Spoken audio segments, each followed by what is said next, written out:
Welcome to Backstage with Becca B with a special guest, Liana Hunt.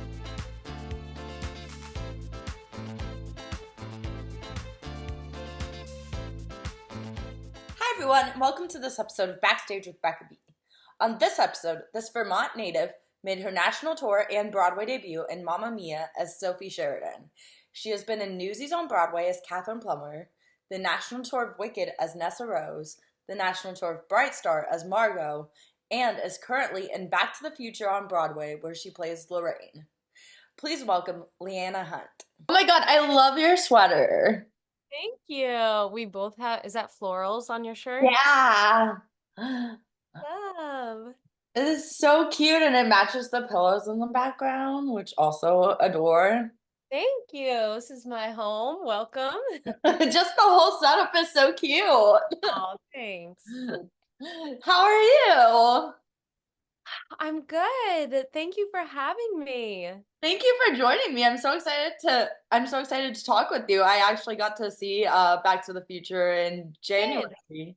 Oh, great. Okay, great. So I'm very excited to talk Back to the Future, but also your theater resume, which has like a ton of my favorite shows on it. So Great. first of all, how have you been? How is the year going for you? Oh my gosh, what a year it's been. Well, right now, just I've been really sick. I'm finally feeling a little better, but I'm still sick, so I'm a little under, and if I hack at any time, I do apologize. I have my tissue. So we're getting over that, but the bigger picture in general, great. It's been such a great year. Oh, just such an exciting year. I've loved opening this show and playing this role, and I'm continuing to love it, and so everything is good.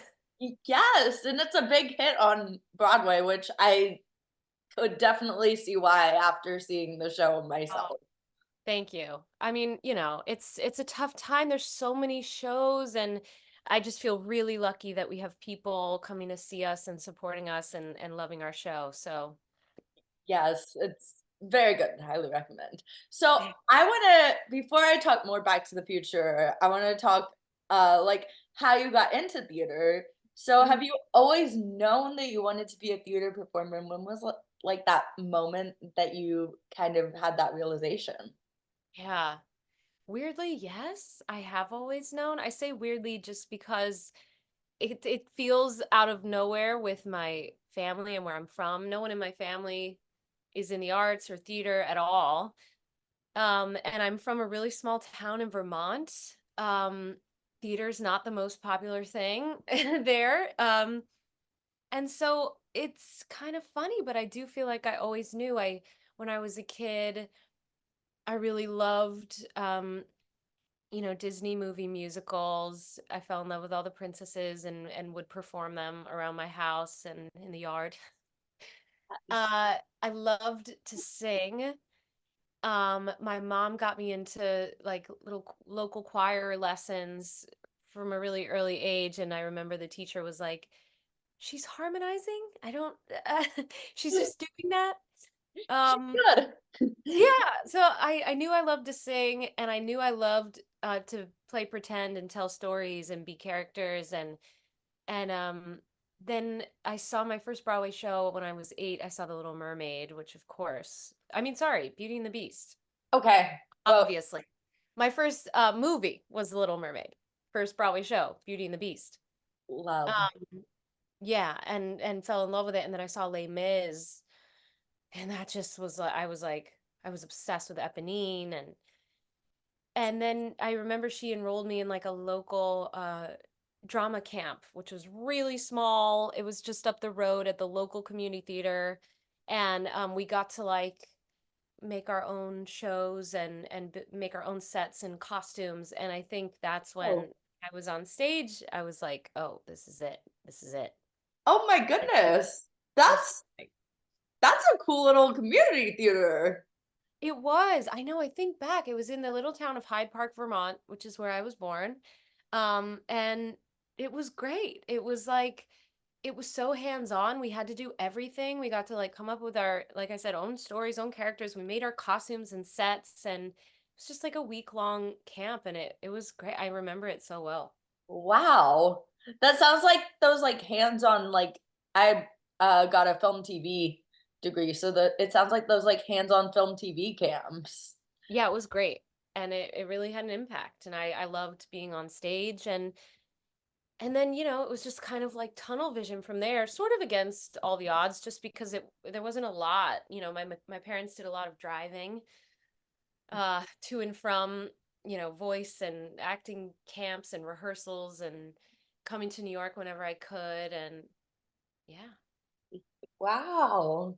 So you, I mean, being on the East Coast, there is art close by, but it still is like that little extra effort to get to New York. Yeah, Yeah. definitely. Yeah. And my mom came here for work.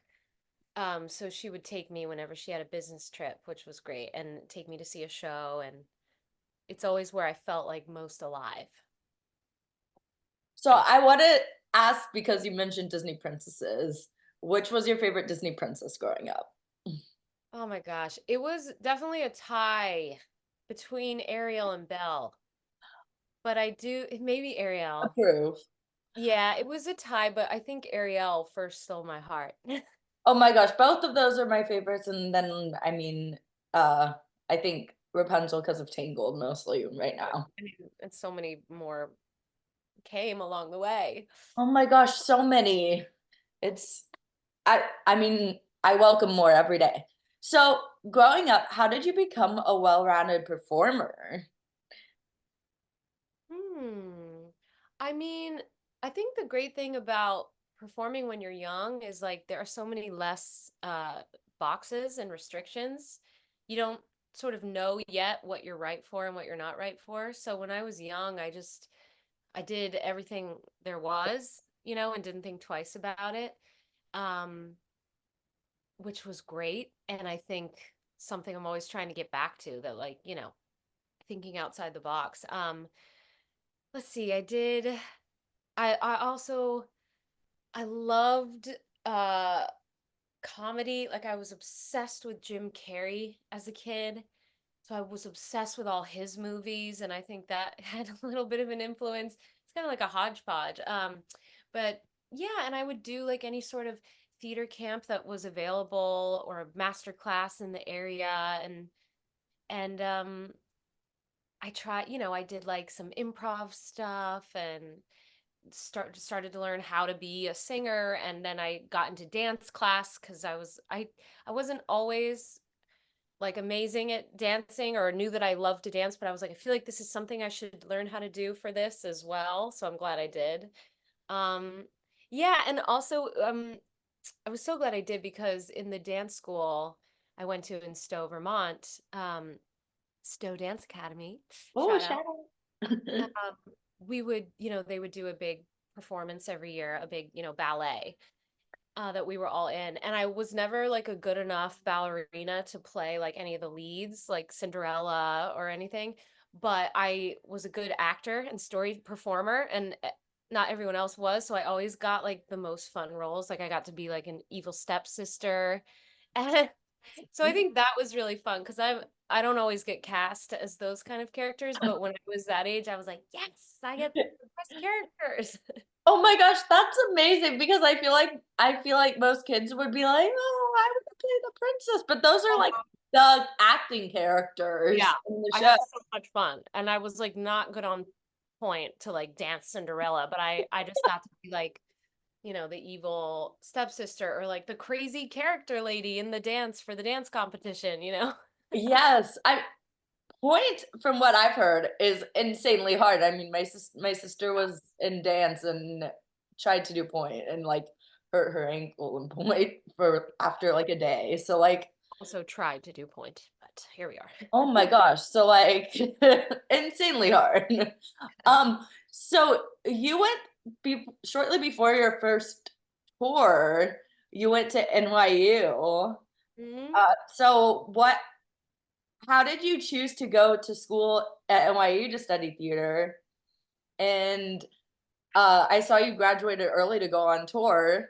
So Yeah. what was that like? Like getting that tour and like working to get to the point to graduate early and go on a national tour right out of college. It was all crazy. Oh my gosh. I had my sights set on NYU pretty early on.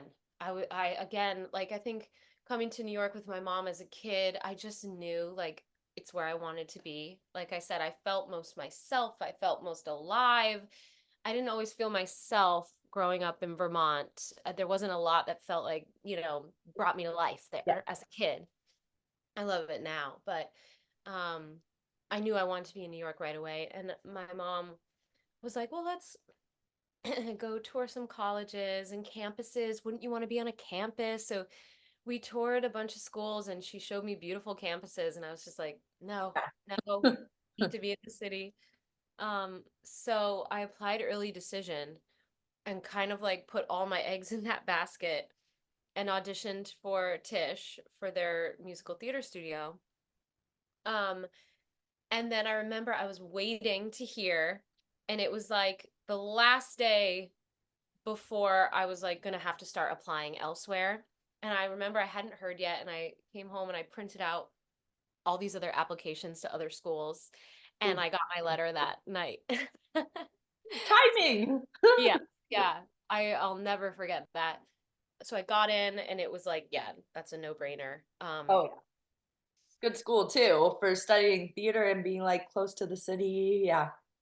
It was great. It was right for me. It's definitely not right for everyone. That is a lot at 18 to go So, from like, Vermont to New York City. But it was right for me and it really worked out for me because I was so glad to have those 4 years to make a home for myself here so that by the time I did graduate, it was my home. It wasn't like I was moving to the city. But then I left. Yes, so then my senior year, I had started like freelancing with an agent my senior year.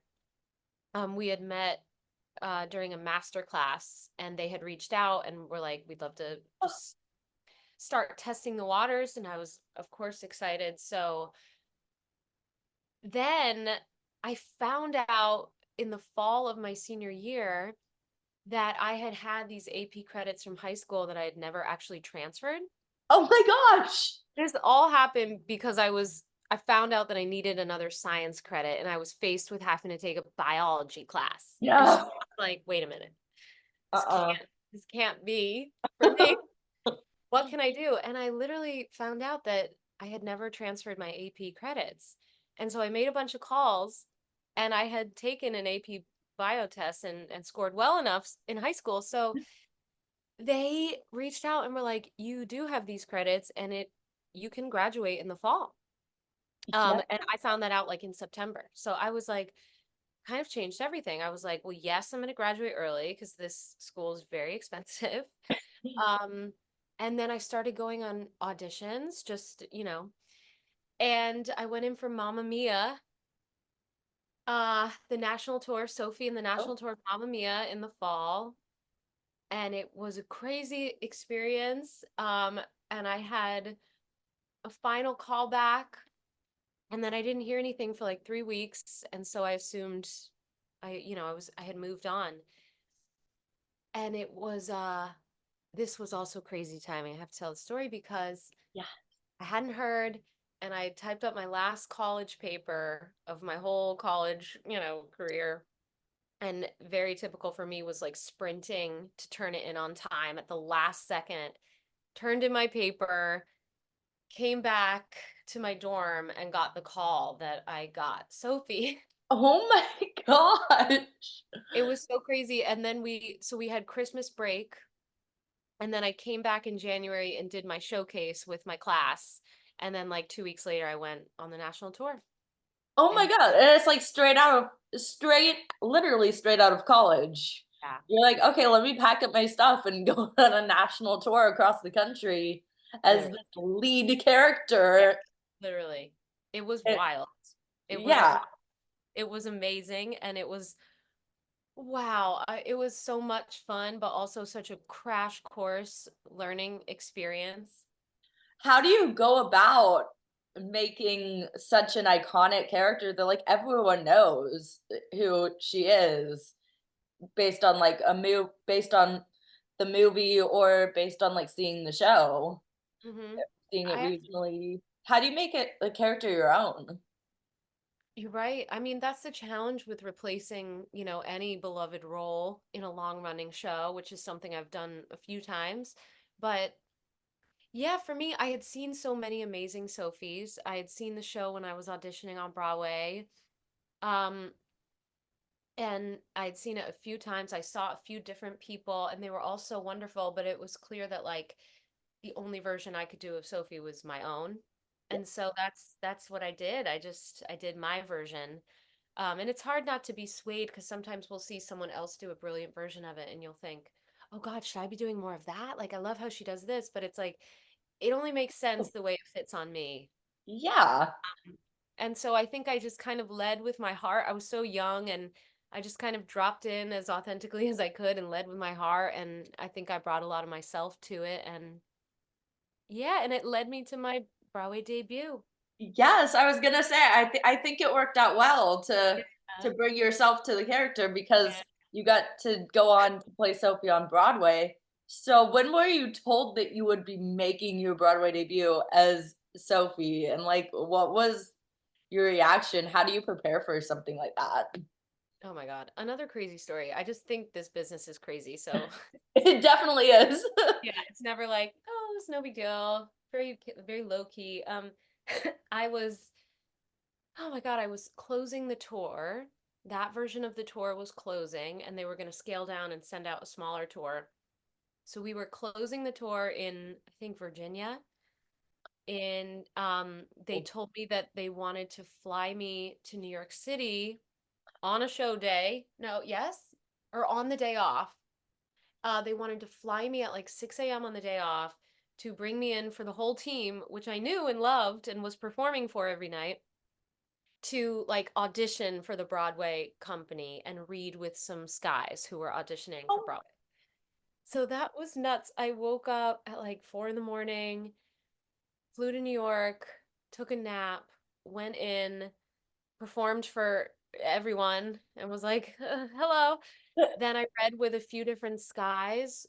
I flew back that night to Virginia and did the show. And then I literally didn't hear anything for like a month or so. And the tour had closed. I moved back to New York. I had gotten an apartment and I was like, okay, I guess I live in New York again. And my parents were in town helping me move into my new apartment. And when we were in the car driving on the highway, I got the call that I was going to make my Broadway debut in like 2 months. oh my gosh. And it's As Sophie, yeah, yeah, as like the lead in this Broadway show, iconic Broadway show, singing ABBA songs.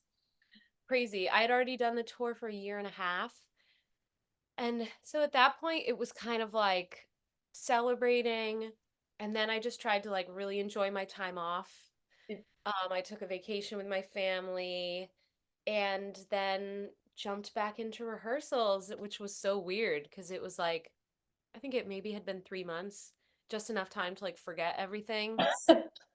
And everything was slightly different for Broadway. But it was a brand new cast. And so, yeah, I just jumped into that adventure.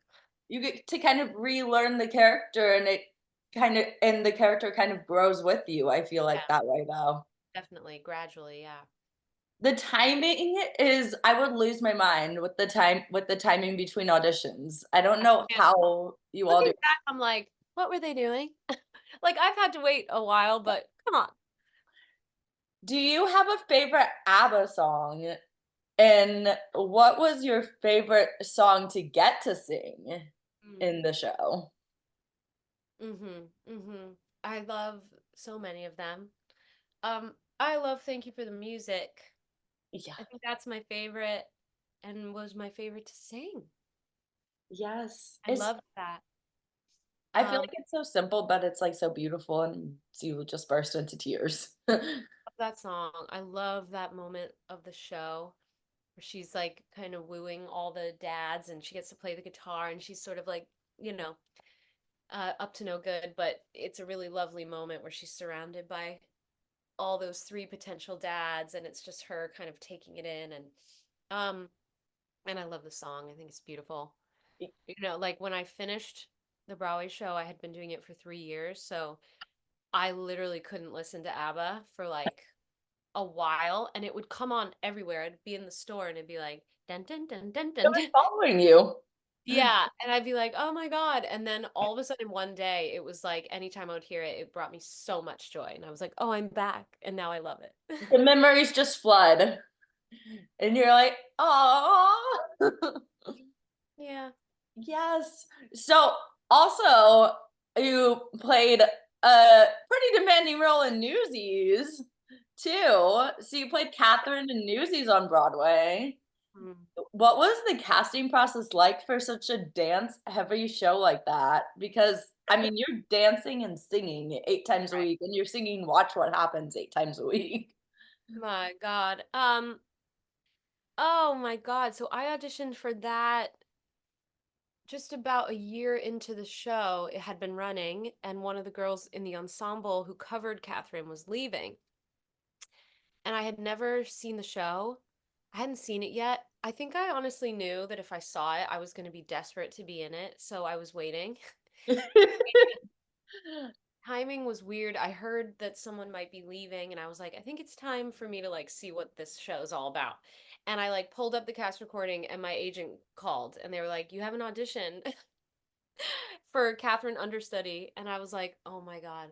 And so I went to see the show, standing room, and I was like, "It's over. It's over. Like I must be in this show." I wanted it so badly, and just like poured myself into the material and was like, I hadn't, you know, because I do dance, but I'm not asked to do it a lot, and I can tap, but I'm not an amazing tapper. And so I like went back to tap class, Broadway Dance Center, and I was like, I've got to get this. And so, yeah, so I went in. This was actually a pretty quick process. I went in, I had my initial appointment, and then they said you have a final callback like days later with a dance call. So I did have to do King of New York, but I had watched Okay. videos and I was like trying to get a sense of what the choreography was, and yeah, I just went for it. I was like, let's go. I wanted it so badly. I was like, we've got this. And yes, I did the dance call, and then I did my final callback for the whole team. And they brought Corey Cott in to read it was down to two of us, and he read with both of us. And I just loved reading with him.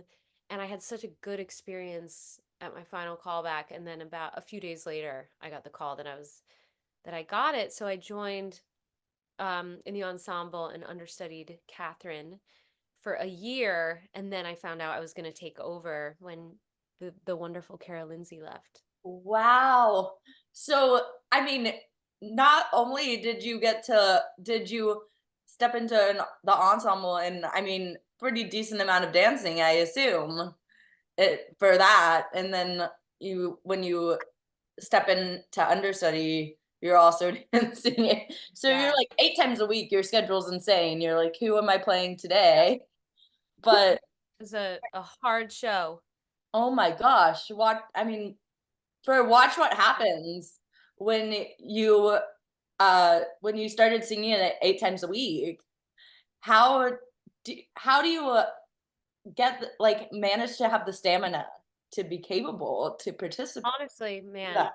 it was a relief to be able to sing it 8 times a week because it was actually much harder to be an understudy and only sing it like once every few months.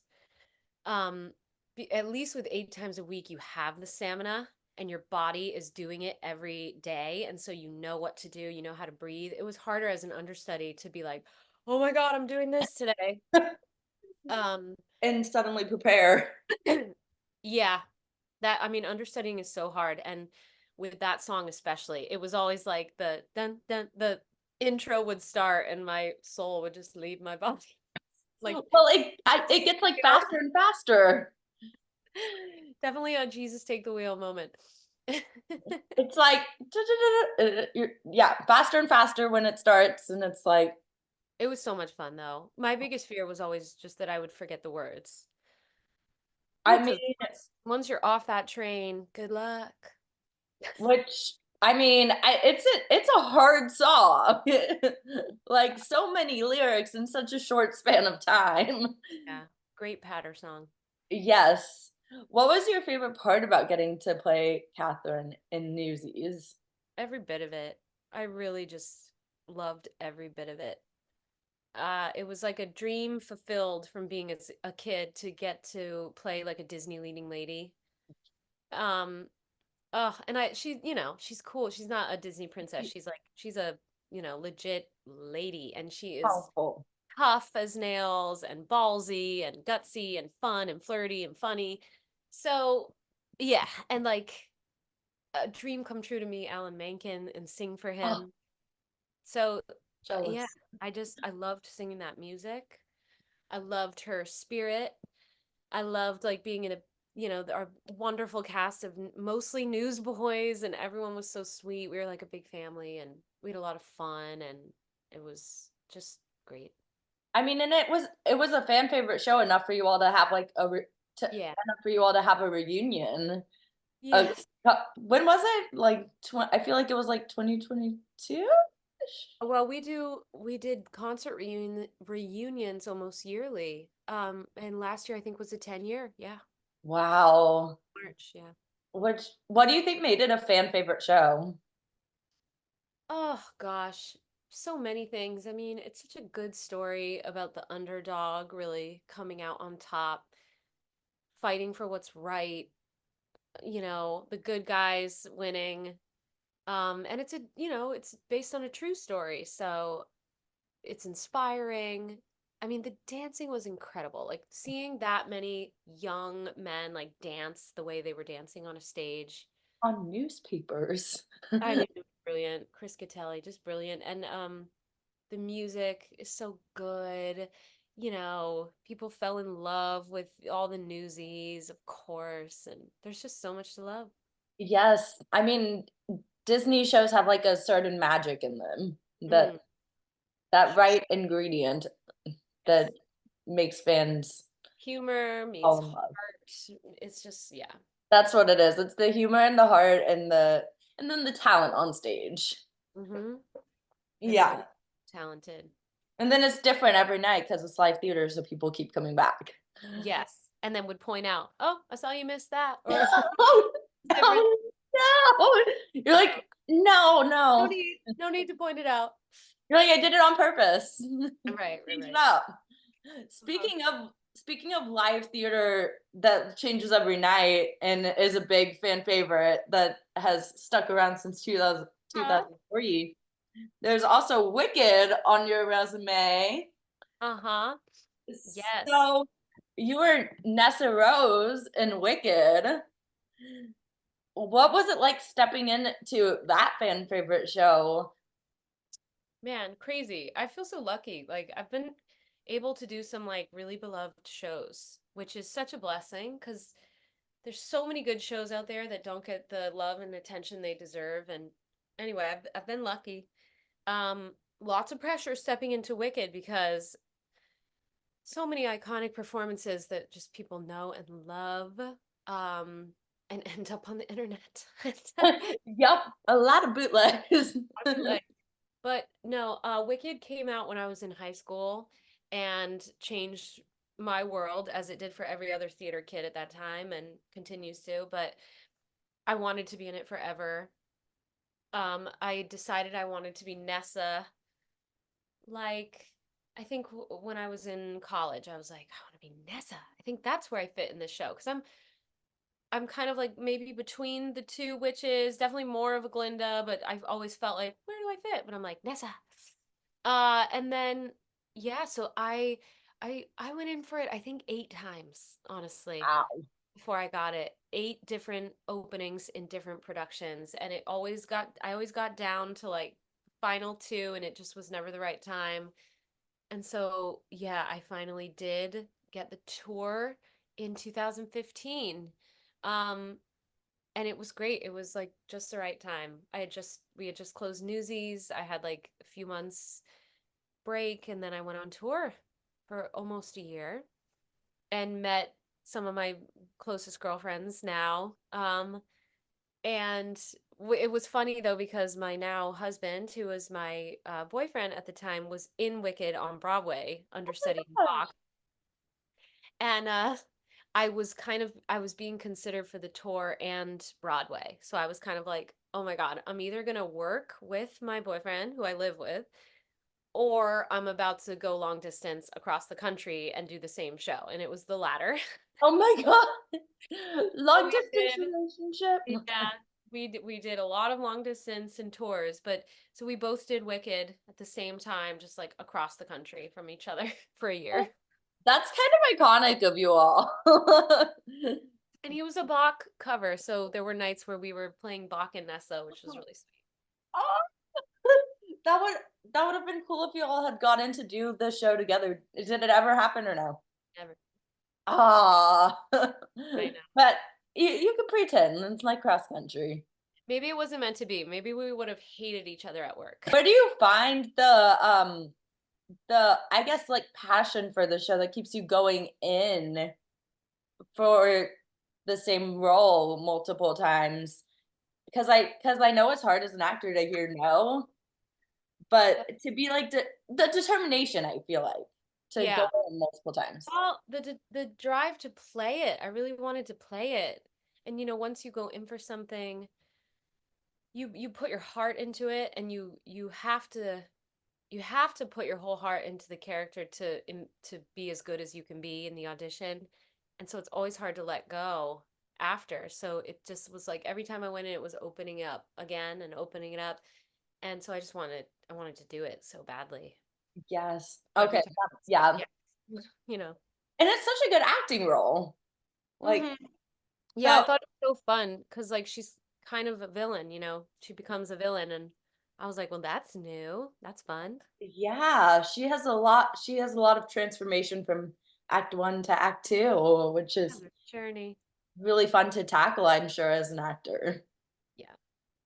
So to kind of segue into Back to the Future, you've studied improv, I saw, hmm at UCB, Yeah. and you've done sketch comedy shows. So as an actress on Broadway, how important do you think studying comedy and improv is?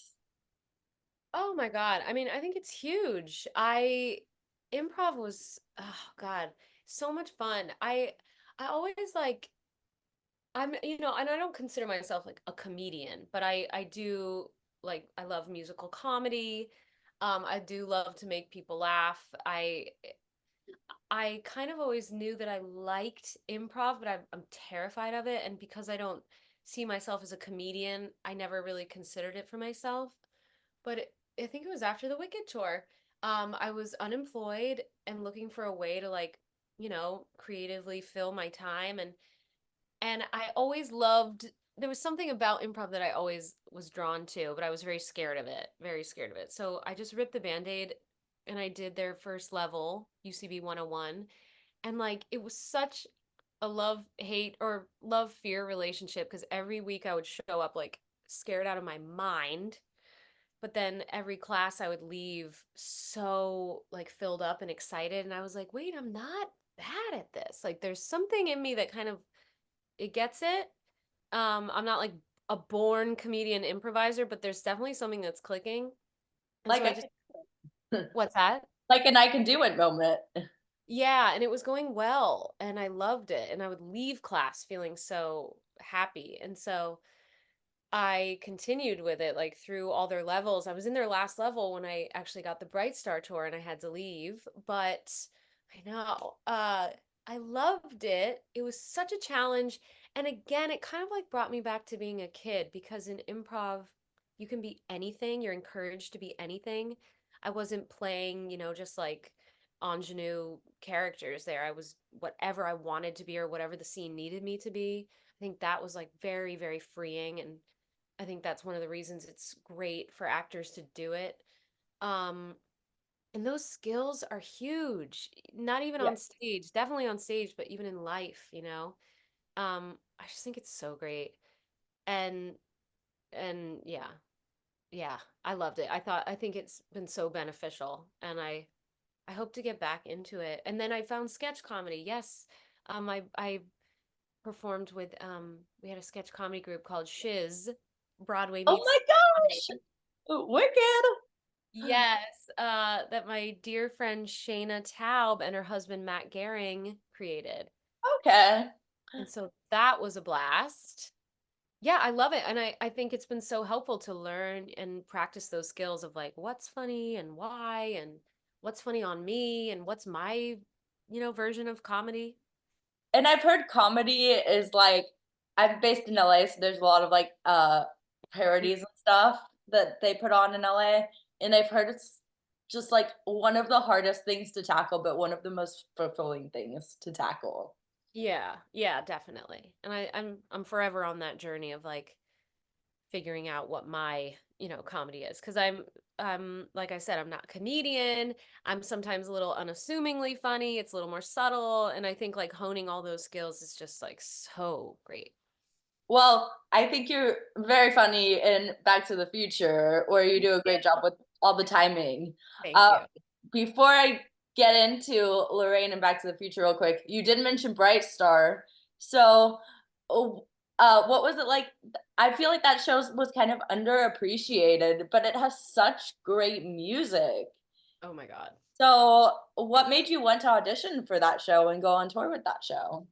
Oh my gosh. Yeah, so that is one of the musicals that unfortunately just like didn't get, I feel like, the run it deserved. I went in for the very first like reading of Bright Star ever and didn't get a call back or didn't get it at all. But I was like, God, this is so cool. Steve Martin was in the room, and I was like, oh my God.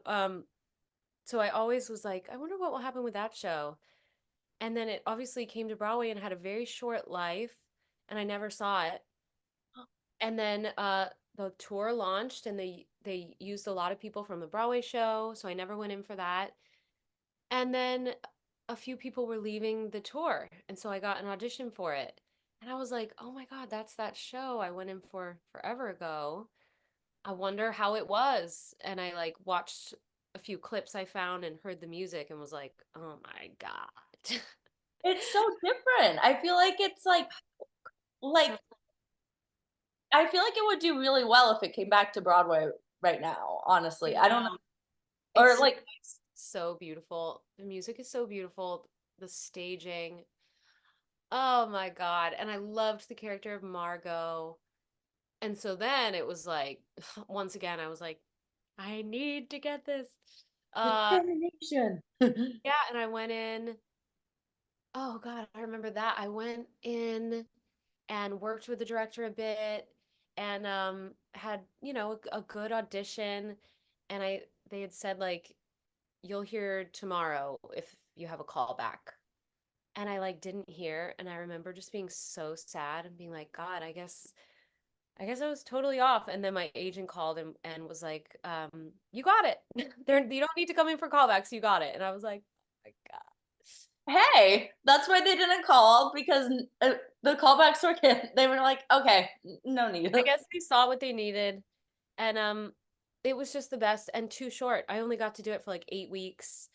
And it was like the shortest little tour contract. We did like 2 weeks and then would have like 6 weeks off and had 2 weeks. And then I just wanted to do it more, was my Hey, only complaint. But the God, that soundtrack. I mean, the oh, cast recording, sorry.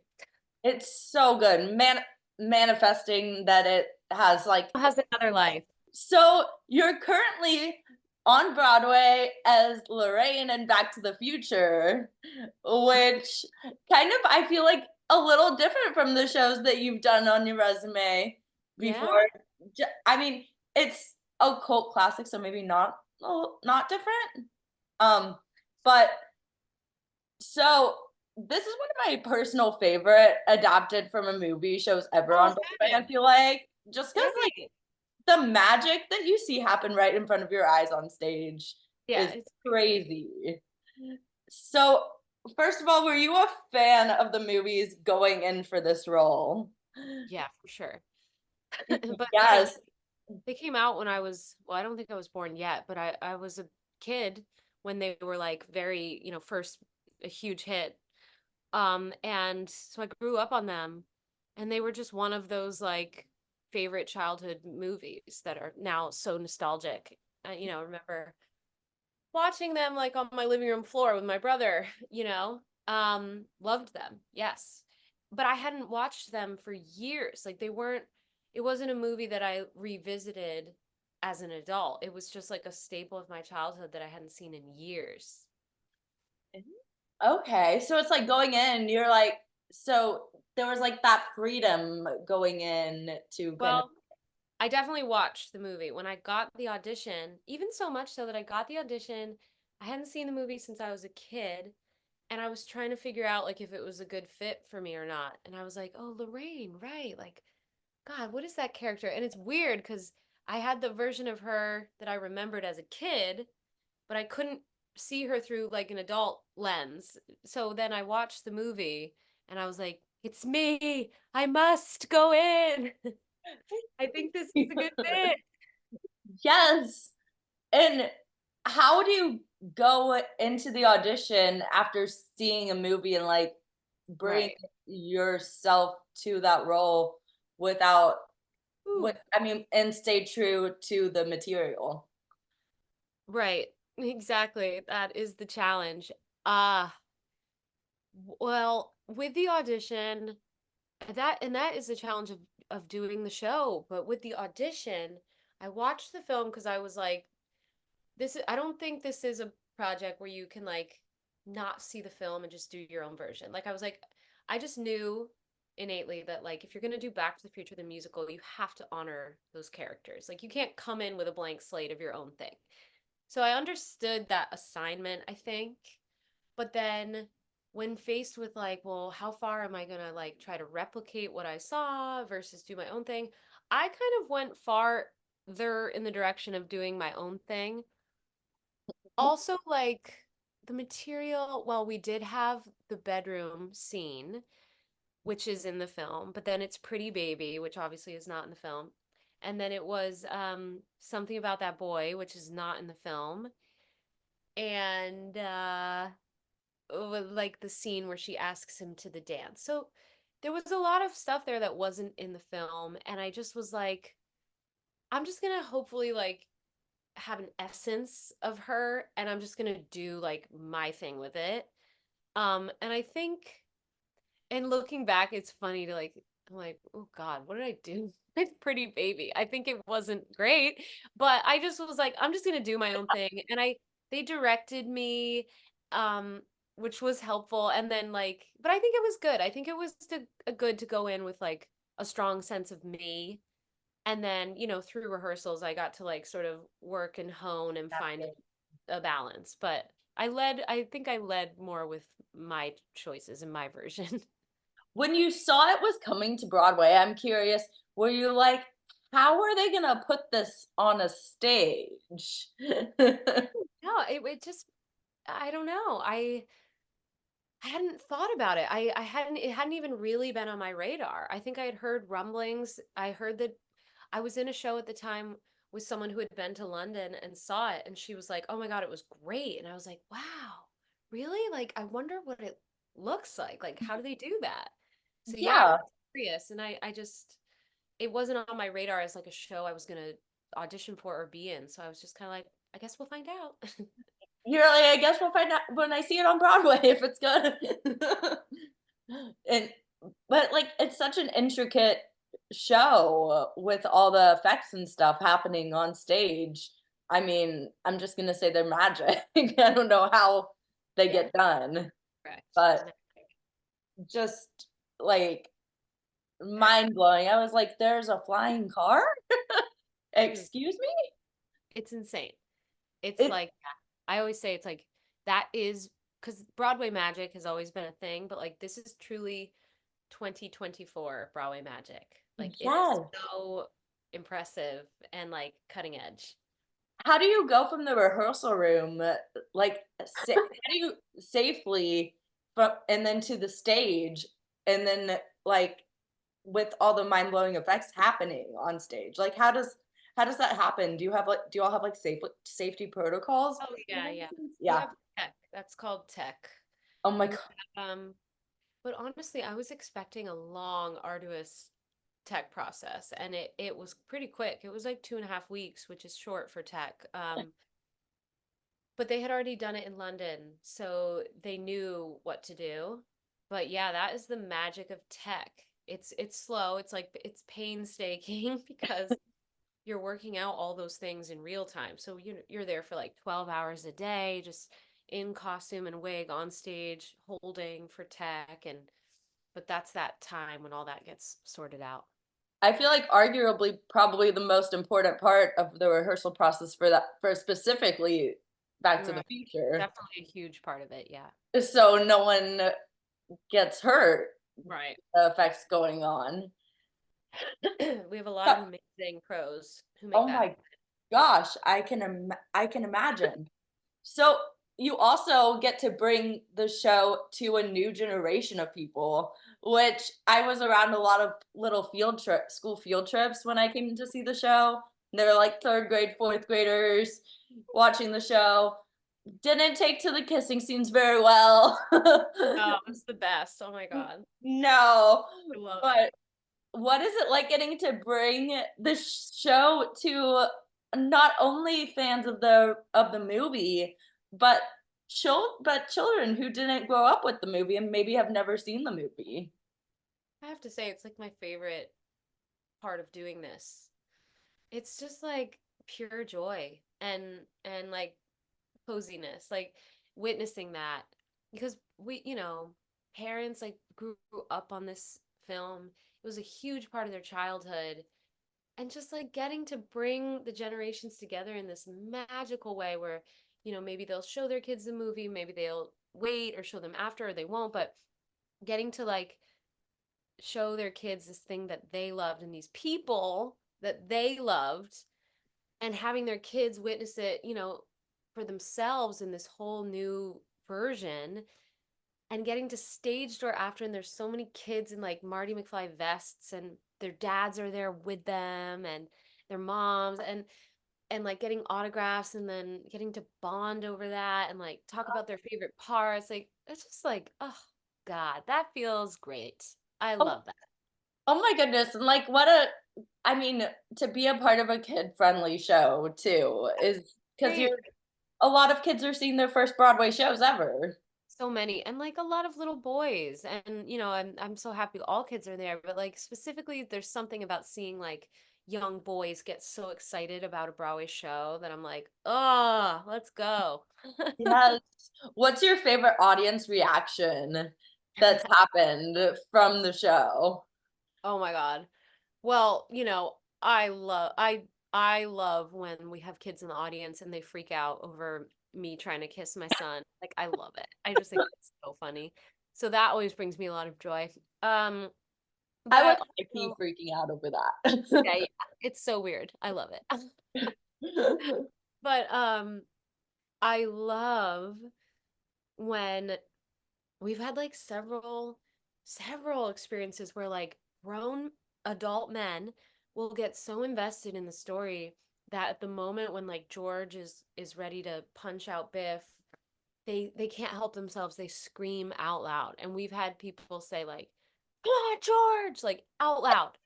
Or like, "F him up, George!" like literally.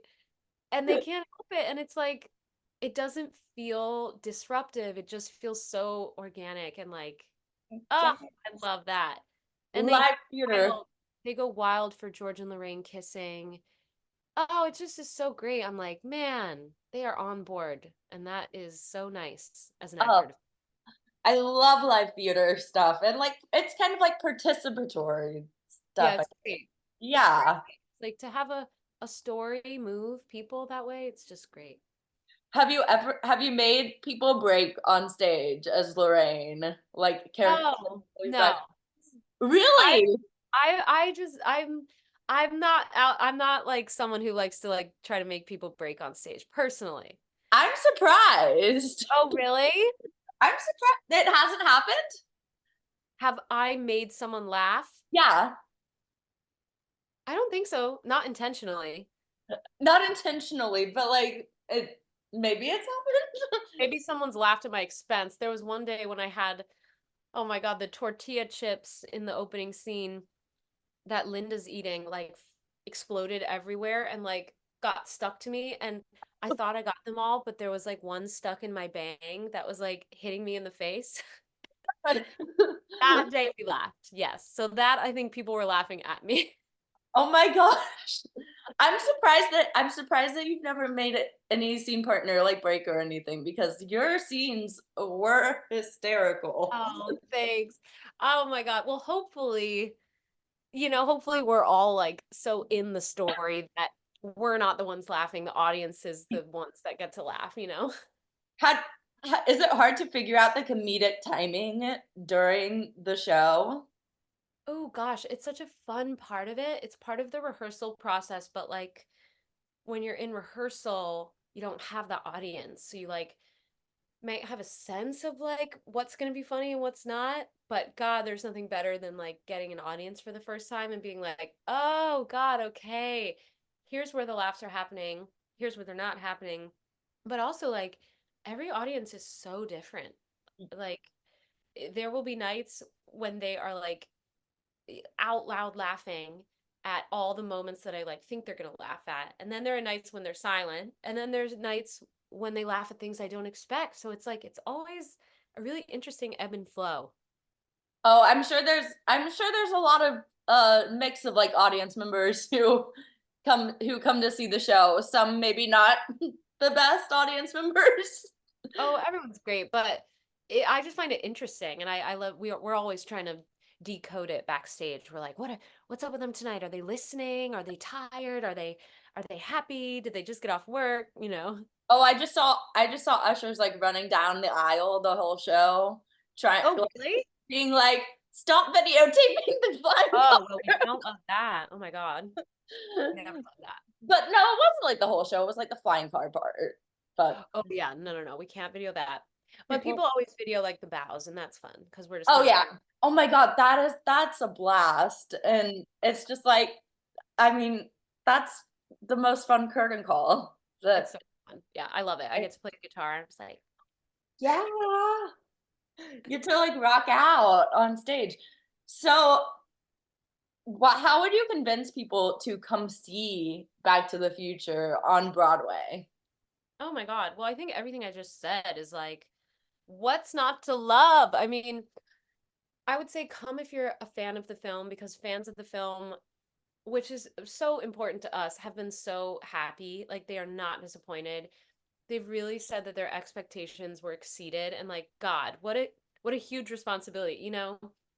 It's always so nerve-wracking to be like, what will the people who love this franchise think? And they've been so happy. So come if you're a fan of the film. Come if you've never seen the film because it stands alone as a great, great show. It's funny.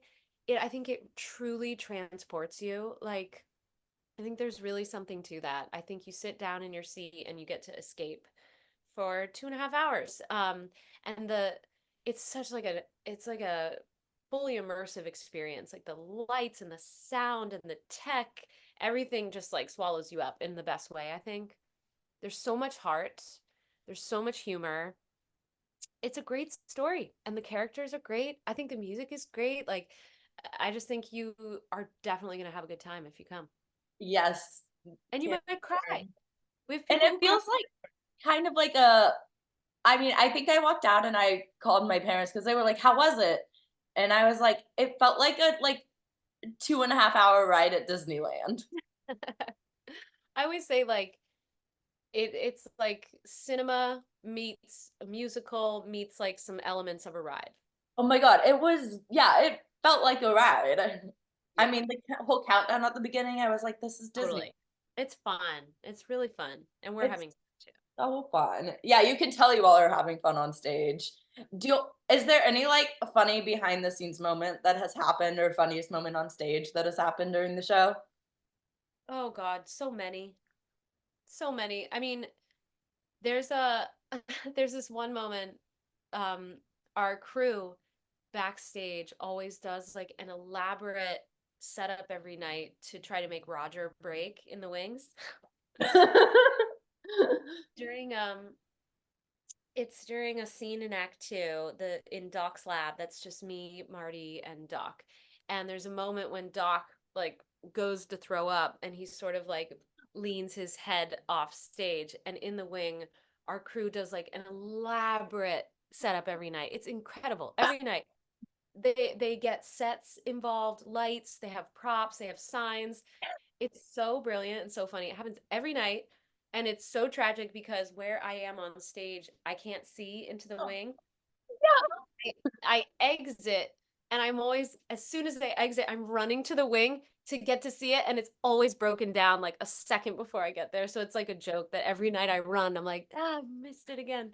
But that is like, Oh, they brilliant. need to leave it up for you. I know it's on purpose because it's like a gag that I don't get to see. That's so rude. But that's so funny. You It's should be so like, fun. leave it up. Maybe on my last show, whenever that is, they'll Maybe. You're like, we'll see. So, I mean, you mentioned stage door. Do you have a specific stage door moment that has been your favorite doing the show? Oh my gosh, so many good ones. I got to meet like a really cute couple of kids that were dressed as George and Lorraine in the dance. They were like probably 7 years old, and the girl had like a little Lorraine dance dress on, and the boy was dressed in the exact Marty dance costume. And we got pictures with them and got to talk with them about all their favorite parts. And that was like, oh, that was so sweet. Oh my gosh, speaking of new generations watching the show, like they definitely weren't alive in 1985. No, certainly not. Definitely not. So, who inspires you in the theater world? Oh my God. So many people. I mean, when I was a kid, Sutton Foster was just coming on the scene as like the huge deal that she is. So she definitely was oh, like Yes. queen bee to me. I was obsessed with Kristen Chenoweth. Um, I saw her in You're a Good Man, Charlie Brown with Roger Bart. And then I saw her in Wicked and I was obsessed with her. Loved her. I loved Laura Benanti. I mean, there's so many excellent women in this business that I've looked up to. And I'm still, the thing is like, I'm fans of so many of these women, and like now to be working on Broadway and to sort of like have it be that I could maybe work with them or run into them as a peer, it's like still too much for me. I'm like, no, I can't, like you're a peer and I can't see you like this. Oh, Like you're I on need, the same playing field. oh, it's like, because when I was a kid I just like worshipped them. So Yeah, it's like a thing you have to like tell yourself, "Hey, like I'm on the same playing field as these people now." oh, I'll never forget when I was in Mamma Mia Broadway, obviously making my Broadway debut. And I was young. I mean, I was like 23 and I was living in Midtown, and I started seeing Sutton Foster like on the street a lot. And then I realized soon that she was my neighbor. She lived Oh in my, the building next to me. And I was too shy to say hi like all those years. I was like, can't do it, can't do it. you're like, how do I like? And you like start planning out like what you would say in your head if So you like funny. ran into her. I was so shy. It's so funny. Oh my God, I think that's how my dad has come to New York with me a couple times, and has we've seen Andre de Shields walking around New York. And I think that's how my dad feels when he sees Andre. Yeah, I He's like, know. It's weird. what do I say to him? Right. I know. He's such a fanboy over him. Understandably so. I mean, you also got to meet Leah Thompson, right? Oh my God. Yeah. What was that like? Oh my God, so crazy. So great. I felt so lucky. It was our opening night and she was there and I didn't know if I'd get to Oh, meet her, and she came on stage during our curtain call and found me and like gave me a big hug, and the curtain came down and we got to chat and we got a photo together. I was just like, is this real? Is this real? yes. Yeah, Oh great. my gosh. I love her. She's great. She's so cool. Oh my God. I'm kind of jealous. So, how do you work on self-confidence in this industry? Right. Oh my goodness. I work on it a lot. I work really hard because this is a hard industry.